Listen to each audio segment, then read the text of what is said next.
Hello YouTube and welcome to the next route learning video.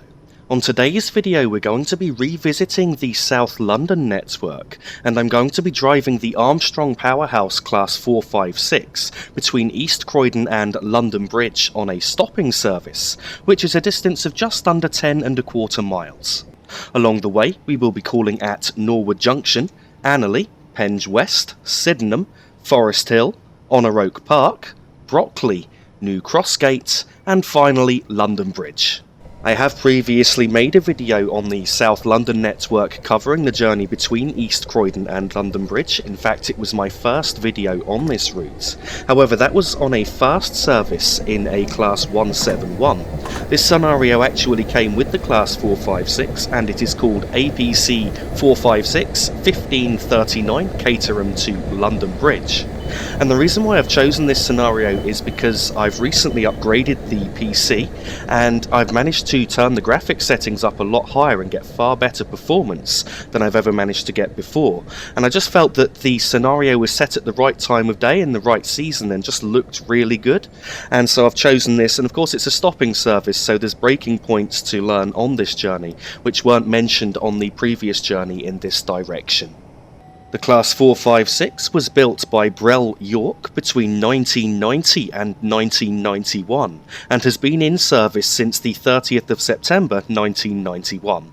A total of 24 Class 456s were produced with 2 coaches per train and a seating capacity of 152 people.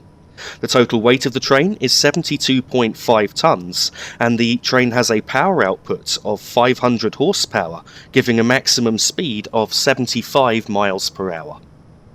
I have already set up the cab of the Class 456 as we're taking over it in the middle of a journey, so the cab already would be set up in real life. So I'll just quickly go through some of the controls just to show what they are. So down here we have the reversing handle, currently set to neutral, and in fact it should always be set to neutral when stopped at stations, and that's something I often forget to do. I'm going to try and remember to do it on this journey, but we'll see how we go. Next to the reversing handle is the power handle, which has 4 steps of power. And then moving over the dashboard here, we have the speedometer measured in miles per hour. And then next to that, the brake gauge, which is just a standard British Rail EMU and DMU brake gauge. And that just shows how hard the brakes are applied on the right-hand needle. The further up the needle is pointing, the harder the brakes are applied. And when pointing at 0, that means that the brakes are released. Now down below that, we've got the horn, which is a 2-tone horn controlled with the space and the B key. And then over here we have several controls, so we've got the headlight and tail light controls, and we've also got the cab light and instrument dimmer. Also with the Class 456 you can operate it in driver only mode, but I can't remember how to set it up. And then very much like with the Armstrong Powerhouse Class 321, you then have to manually close the doors yourself. Down here we have a standard West Code 3-step brake, so we've got step 1, 2 and then 3, which is full service, and a 4th step which is emergency. I generally try not to go above step 2 of braking, but I may need to at a couple of points on this journey. This train does have openable windows, and indeed I've already opened them, if you know from my previous videos very likely, that I do much prefer to drive with the windows open, as you can hear the noise of the wind rushing past, and also you get to hear the noise of the train slightly better. The destination display is already set, though I do believe you can manually set it on this train, and in fact you've got the list of destinations just over to the left there.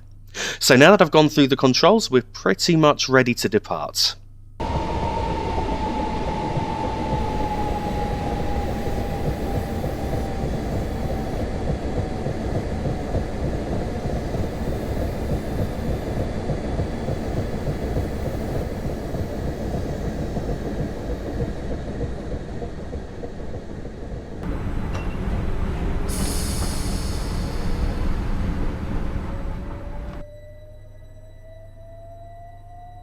Departing East Croydon, the starting speed limit is 45 miles per hour, and we've got around 1 2/3 of a mile to go to the next stop, which is Norwood Junction.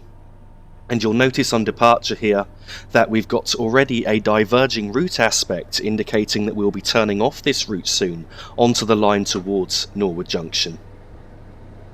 Hope that you can see straight away as we depart from here just how much better the performance is. In fact, I've never had frame rates so smooth when recording on this route, and the frame rates are of course considerably higher when I'm just playing the game without recording, as recording takes around 10 to 15 frames a second off the overall performance.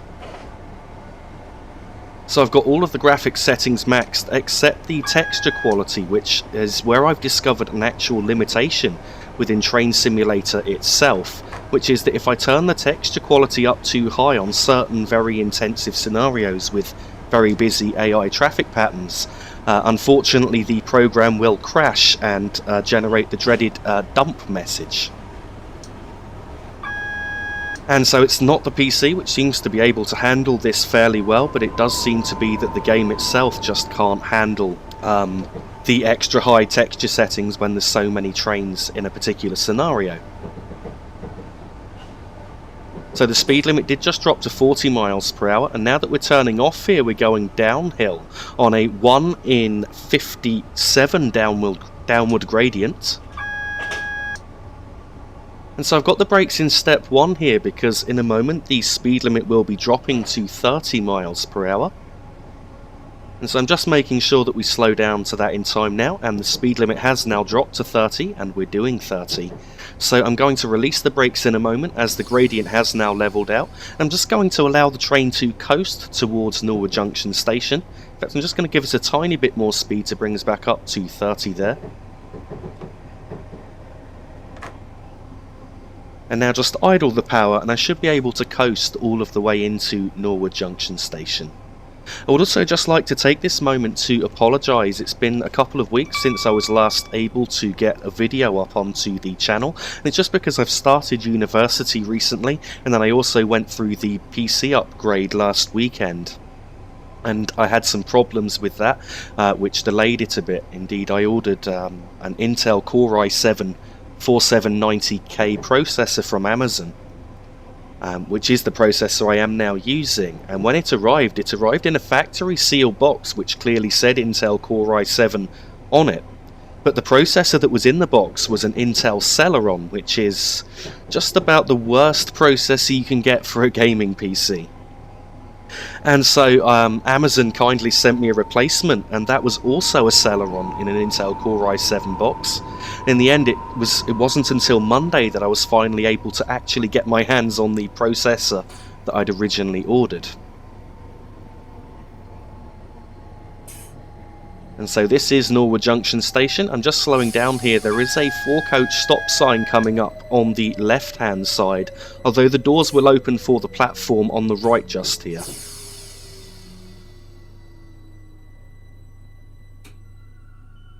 And so here we are, arrival at Norwood Junction.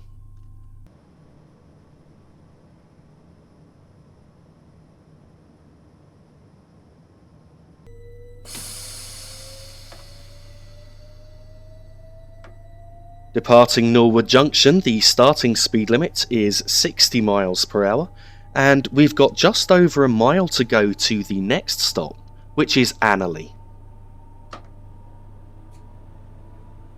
So just to confirm my computer specs for anyone curious, what I've gone for was the Intel Core i7 4790K processor, and in addition to that I've gone for the Nvidia Geforce GTX 980 graphics card, which has 4GB of RAM on it. And in fact, it's the first Nvidia card that I've purchased in probably 10 years now, and I have to say I'm really impressed with the performance, not just within Train Simulator but also in many other games as well. There's very few games that I try out now that won't play at less than 60 frames a second.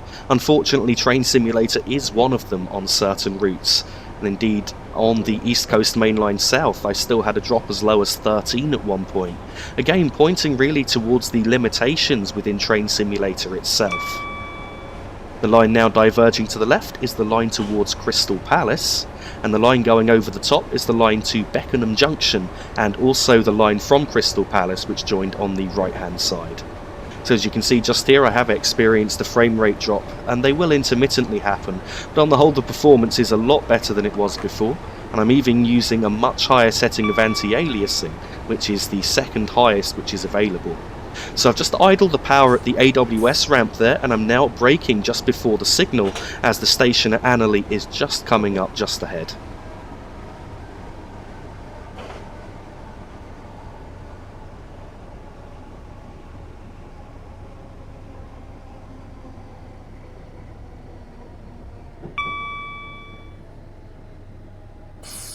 Here at Anerley, I need to stop at the four-car stop sign, which is near the end of the platform.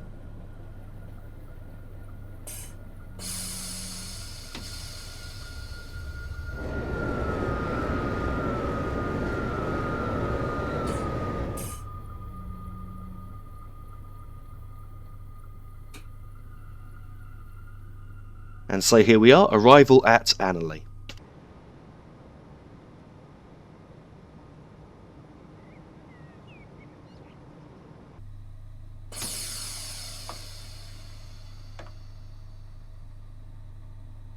Departing Anerley, the starting speed limit is 60 miles per hour, and we've got just over a third of a mile to go to the next stop, which is Penge West. And indeed you can see the platform at Penge West coming up just ahead.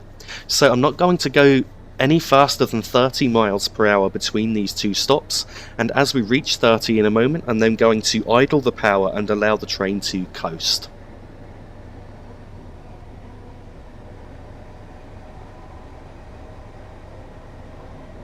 So we've now reached 30 miles per hour. I've shut off the power to allow the train to coast now. I'm going to apply the brakes just before entering the platform, and I need to aim to stop at the S sign, which is at the end of the platform.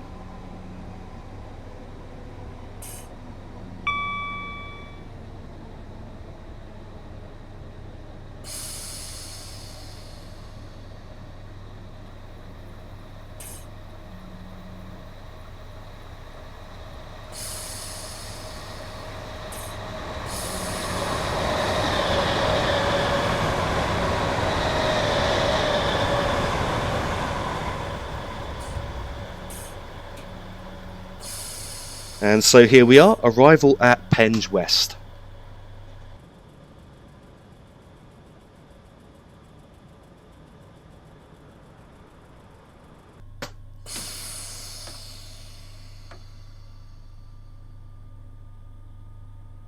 Departing Penge West, the starting speed limit is 60 miles per hour, and we've got around 3/4 of a mile to go to the next stop, which is Sydenham. The line that's just about to cross over us is the line from Crystal Palace heading in this direction towards London Bridge.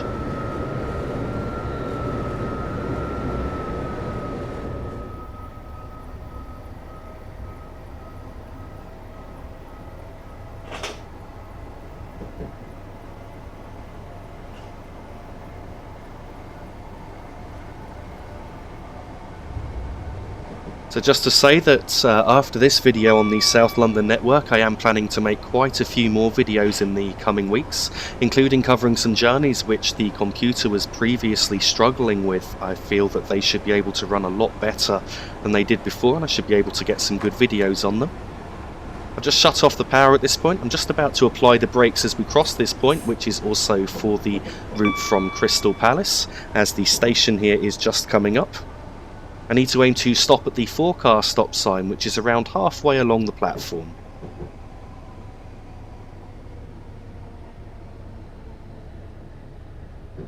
So I'm going to be covering some videos on the West Coast Main Line, East Coast Main Line South, and also some German routes, and one American route in particular, which will be the Northeast Corridor, should I say, New York to New Haven. Which definitely wouldn't run well before. Having done some tests on it already, I can say that I do believe that the frame rates are now good enough on that route to be able to record. And so here we are, arrival at Sydenham.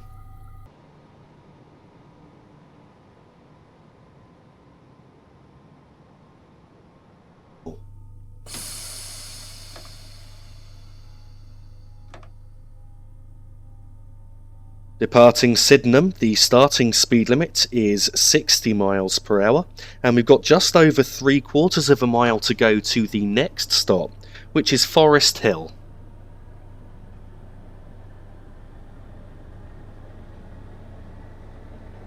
So as I was saying, I'm going to be covering videos on all of the UK main lines, including some return journeys. I'm also going to be covering some trains which I haven't yet covered.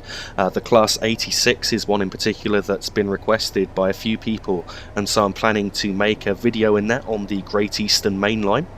Indeed, the last video that I made from Ipswich to London on the Great Eastern Main Line, while running smoothly, unfortunately had very little AI so that it would run smoothly. So I'm hoping to be able to do another journey southbound on that route with realistic AI, with much smoother performance, just because I think that that video will be much more enjoyable than the original one which I made.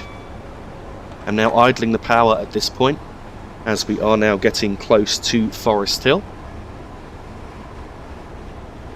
And so you can see the station just coming up just ahead, and I'm now applying the brakes to bring our speed down. I do need to aim to stop at the S sign, which is at the end of the platform.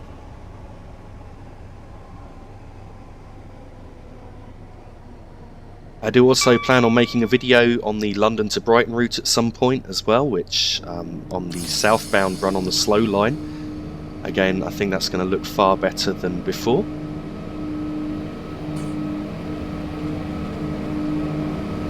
And also just to say, I am going to be working on the routes guide for the Settle to Carlisle routes this weekend. I have already completed the script, but with the computer upgrade, that happened before I had chance to start the recording, so I'm hoping to get that up quite soon. So here we are, arrival at Forest Hill.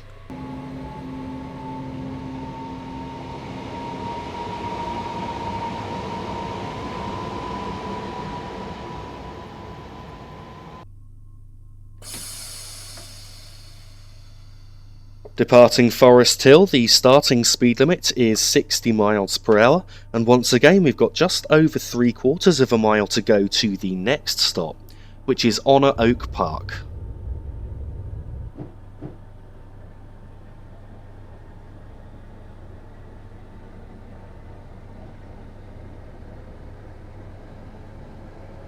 Another route which I forgot to mention, which I'm also planning on trying to cover soon, which I had problems with on the previous computer, I'm going to see if I can try and get it working better on this computer, is the Newcastle to Edinburgh route, which has been one that's been requested quite a lot. And so I'd really like to try and do a journey on that route at some point if I can. I'm going to be experimenting with it in the coming weeks and seeing what I can do in regards to that.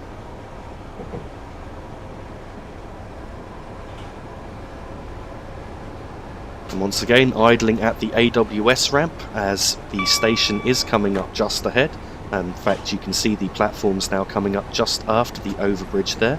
We are going down at 1 in 100, and so I should have probably applied the brakes slightly sooner there. As a result, because we're on a downward gradient, I've gone up to step 3 of braking momentarily to ensure that I enter the platform at the correct speed. Here at Honour Oak Park, I need to stop at the 4-car stop sign, which isn't far beyond the roof.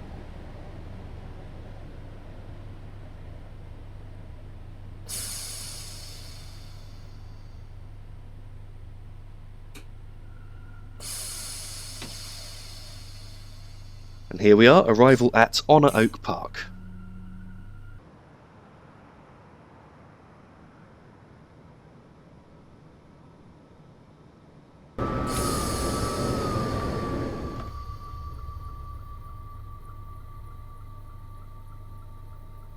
Departing Honour Oak Park, the starting speed limit is 60 miles per hour, and we've got around 1 mile to go to the next stop, which is Brockley.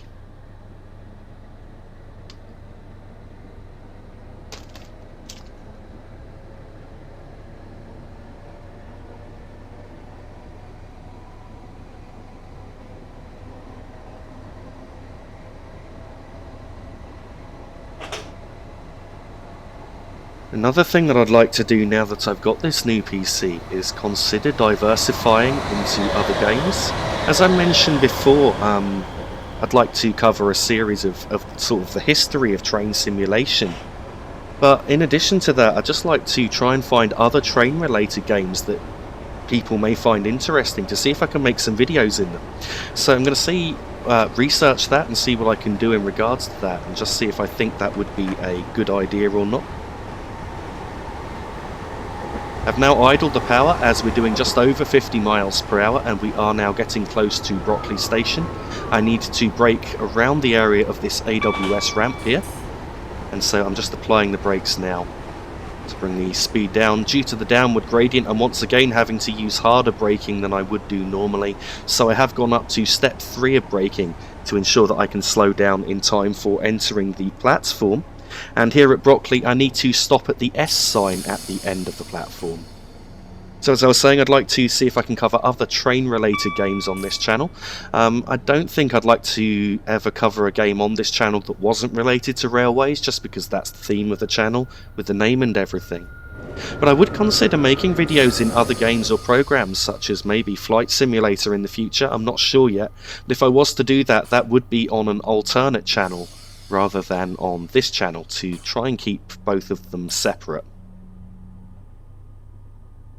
I'm going to stop a little bit before the S sign here, because that's actually at the signal, and I like to try and stop with the signal in view. So here we are, arrival at Brockley.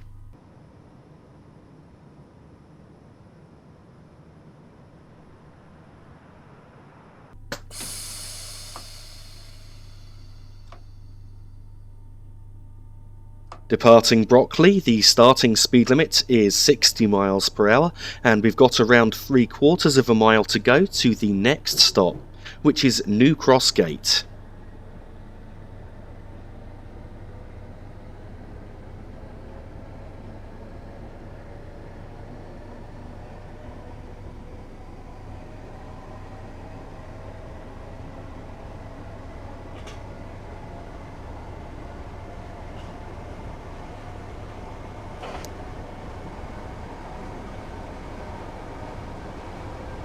In a moment, I'm going to need to idle the power as we approach the upcoming signal, which is a diverging route aspect, a flashing double yellow, indicating that we will be turning off this route in a moment.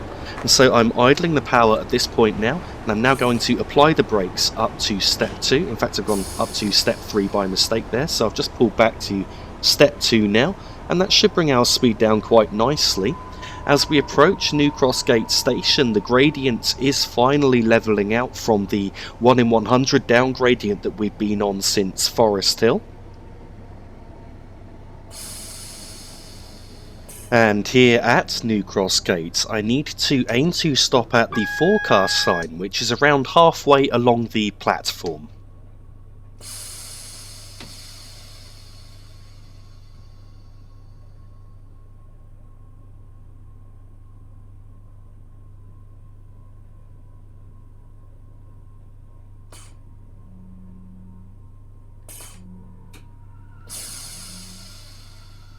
And so here we are, arrival at New Crossgate.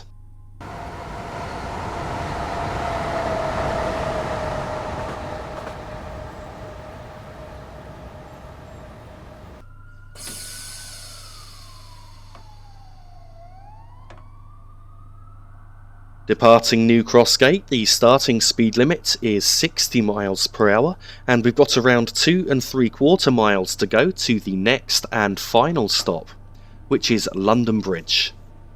And so on departure from New Crossgate here, you can see that we have a flashing single yellow diverging route aspect, indicating that we will be turning off on some points soon, and in fact the speed limit on those points will be going down to 25 miles per hour. I'm going to continue to accelerate along here until we reach the girder overbridge just ahead, at which point I'm then going to idle the power and allow the train to coast.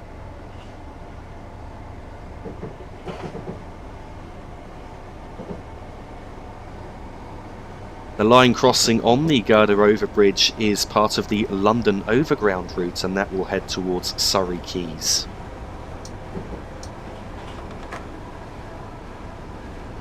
So I've now shut off the power, and in a moment I'm going to apply the brakes. In fact, I'm going to do so now, just to ensure that we slow down to 25 miles per hour in time.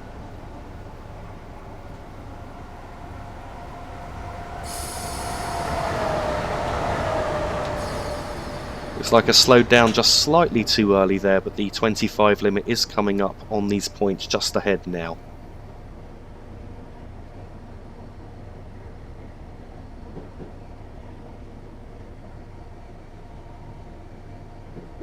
The speed limit is now 25 miles per hour, though in a moment it is going up to 40 miles per hour, and you can see the board here. However, I can't accelerate at the moment as we had a solid single yellow aspect.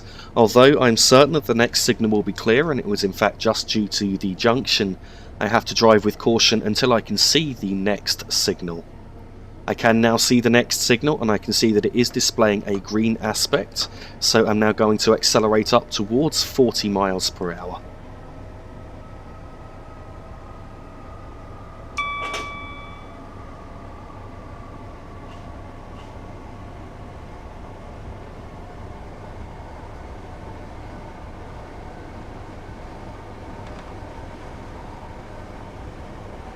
Now that we've reached 40, I've idled the power to allow the train to coast. The speed limit will shortly be increasing further to 60 miles per hour, as it is doing now, so just in a moment I'm going to increase the power and continue to accelerate. At this point we've got just over 1.5 miles to go to London Bridge.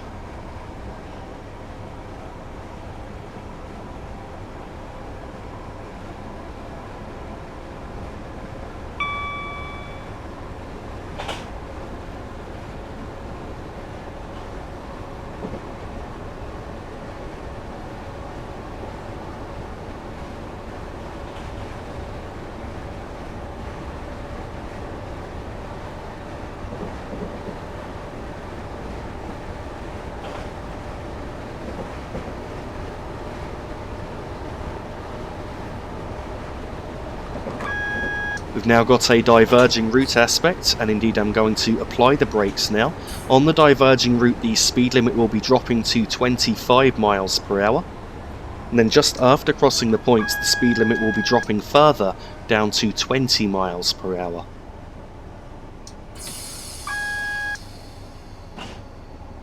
So I've just brought the train speed right down now, and as you can see we've now got the flashing single yellow signal. I'm looking out for the point just ahead, at which point I will then continue to brake further.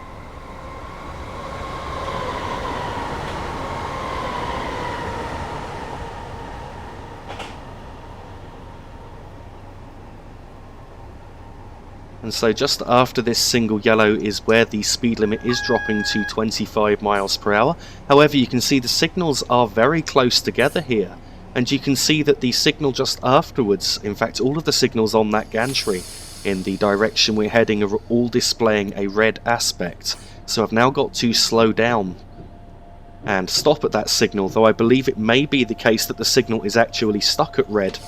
It certainly was when I was practicing this journey, and as a result of that I'm going to try and request permission to pass the signal once I've stopped at it.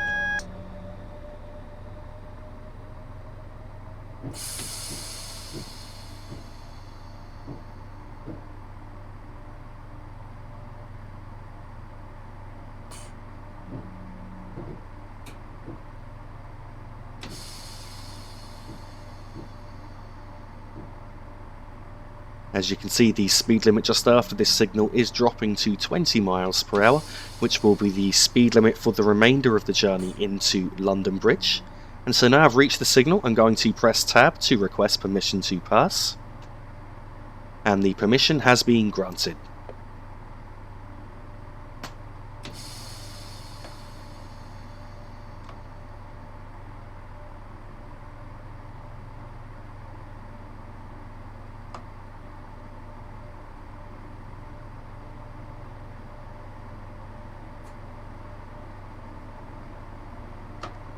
And so I'm now accelerating up towards 20 miles per hour, though I'm going to shut off the power now just before we reach 20, and slow down to around 15 for entering the platform here. We are cleared into platform 12, which is on the terminus side of London Bridge Station.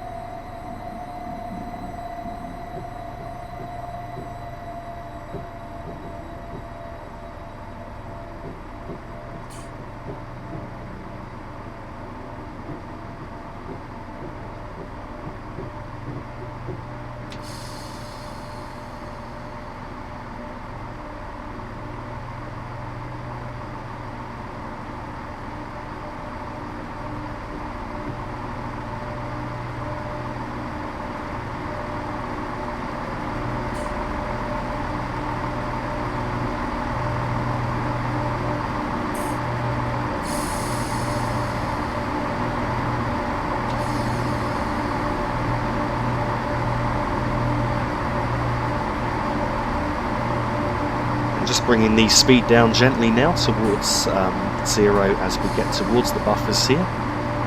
Aiming to stop just as the buffers start disappearing, roughly parallel to the Class 455 next to us.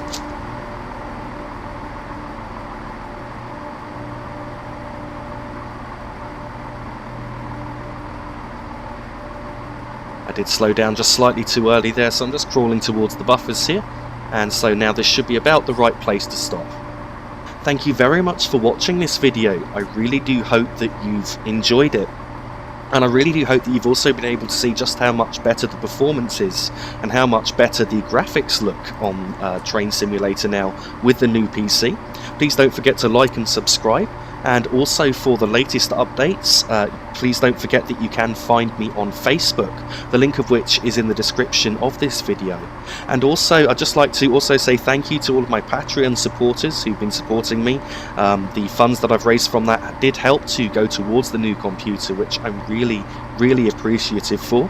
And if you are interested in Patreon or would like to sponsor me towards future projects or new equipment, then please don't hesitate to visit my Patreon page, the link of which is in the description of the video. Once again, thank you for watching.